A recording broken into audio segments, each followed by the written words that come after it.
Hey everybody, Black Ninja 797 here, and welcome back to another video. And today's video, I am ranking all the Call of Duty Zombies starting pistols from worst to best. Now before we go too far into the video, I would like to mention that that prior statement about ranking the guns is true, yes, but there is a asterisk next to it. I am only ranking all the pistols from World at War up to Black Ops 3, because Black Ops 4 onward had two major things happen with the starting pistols. Number one, Black Ops 4 was the first game where the starting pistol was not mandatory, it was optional. You could have spawned in with some select guns, and then by Cold War and Black Ops 6 you could spawn in with whatever gun you wanted, so the pistols became a second thought. And in addition to that, the pistols and just every other gun in general from Cold War onward have rarity systems now, and I don't want to make this video complicated by just ranking individual variants of the exact same gun. Plus also I feel like it's a cop-out because inevitably the gold variants are always going to be ranked up higher, so I feel like it's just better if we make it simple and only rank from World at War up until Black Ops 3, which means that there's 5 starting pistols in total that we're going to list. That being said, if you guys have been enjoying today's video, please drop a like, subscribe if you are new, and if there's a particular COD Zombies video that you want me to make in the future, or just a certain thing in COD Zombies you want me to rank worst to best next time, just let me know via the comments down below.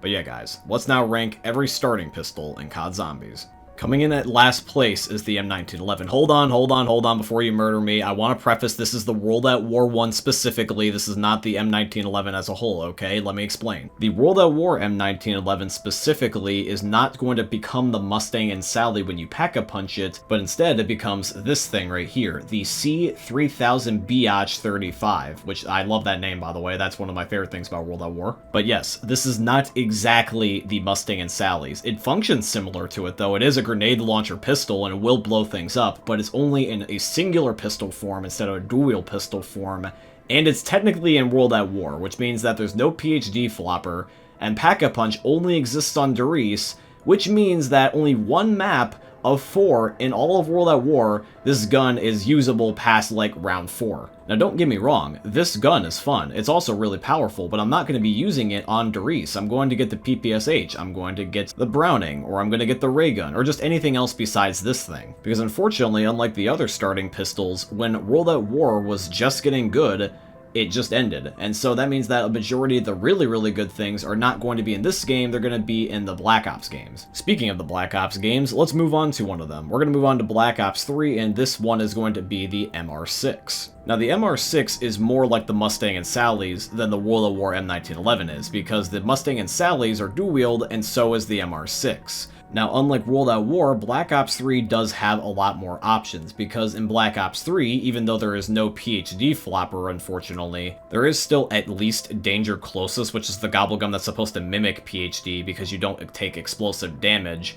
And I will say this, is that even though I don't like Danger Closest, I rather would have it than not have it, because I don't want to be in situations like this where I accidentally kill myself with these guns. So next on this list is going to be another Black Ops 3 gun, and this is going to be the Bloodhound from specifically Shadows of Evil. Now the Bloodhound in Shadows of Evil is an excellent starting pistol. This is where we start to get really good starting pistols, because the Bloodhound kicks ass. In a pinch, you can use this as a legitimate means of killing in like rounds 9, 10, and 11. Now just like the Mustang and Sally and the MR6, this once again becomes another explosive dual-wield pistol gun when you end up pack-a-punching it. And I will say this, is that even though this gun is very similar to the MR6 in its pack-a-punch form, I don't know what it is, but the unpack-a-punch form of the Bloodhound is significantly better than the MR6. Now that statement that I just made is entirely based off of what I feel. I'm not looking at the game stats to confirm this fact, but I'm sure a lot of you guys won't disagree, because I'm pretty sure a majority of you will agree when I say this, that the Bloodhound just feels better than the MR6. It feels beefier, it feels stronger, it feels better to use. Now the last two guns of this video, they're basically neck and neck. I feel like one could swap around these last two just depending on the mood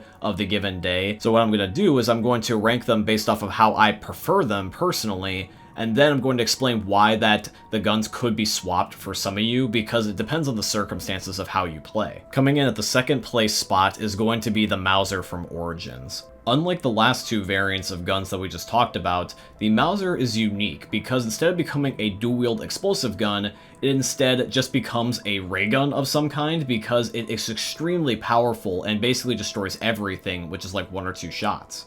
If I can't pull a ray gun on Origins as my secondary gun in addition to the staves, I'm going to use the Boomhilda or the upgraded Mauser. So that means by the process of elimination, the number one spot is probably what you were expecting, which is going to be the classic M1911 from Black Ops 1 and 2. In Black Ops 1, the M1911 was one of the not only most iconic guns, but one of the strongest guns, because in Black Ops 1, you had a PhD flopper on every single one of the 4 DLC maps, and this gun kicked ass.